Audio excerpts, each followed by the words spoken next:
എടാ നിനക്ക് അങ്ങനെ തന്നെ വേണം. നിന്നോട് ഞാൻ നിന്നെ ഇഷ്ടമാന്ന് പറഞ്ഞപ്പോ നിനക്ക് എന്ത് ജാടയായിരുന്നു. നീ എന്താ പറഞ്ഞ ബെസ്റ്റ് ഫ്രണ്ടിന് ഒരിക്കലും കാമുകിയാവാൻ പറ്റില്ല അല്ലേ?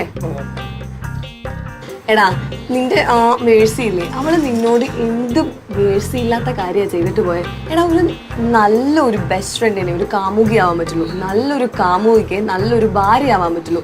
അങ്ങനെ ഉണ്ടെങ്കിലേ ലൈഫ് അടിപൊളിയേ പോവുള്ളൂ. എടാ നീയേ നിന്റെ ഈ കാമുകി എന്ന് പറഞ്ഞാൽ അവളോട് പറയാത്ത എത്ര കാര്യം നീ എന്നോട് പറഞ്ഞിട്ടുണ്ട്. അതൊക്കെ ശരിയല്ല. എടാ ഈ രാത്രി നിനക്ക് ഇങ്ങനത്തെ ഒരു സിറ്റുവേഷനിൽ ഈ രാത്രി എന്റെ അപ്പന്റെ മിലിറ്ററി കോട്ട് എടുത്ത് ഞാൻ ഓടി വന്നില്ലേ, അപ്പൊ എനിക്ക് നിന്നോട് എന്തോ ഒരു ഇഷ്ടമുണ്ടെന്ന് നീ ആലോചിച്ച് നോക്കിയേ. പക്ഷേ നീ ഒന്നും പറയണ്ട. നിനക്കൊരു കാര്യം അറിയോ, നീ എന്നെ അർഹിക്കുന്നില്ല. ഞാൻ പോവാ. നീ പോവല്ലേ, എനിക്ക് വേറൊരു കാര്യം ചോദിക്കാണ്ട്. നീ പറഞ്ഞത് കാര്യമായിട്ടാണോ അതോ ഞാൻ ഈ വിറ്റും പുറത്ത് എനിക്ക് തോന്നിയതാണോ എന്തോ? അയ്യോ ഞാൻ കാര്യമായിട്ട് പറഞ്ഞ ആണോ?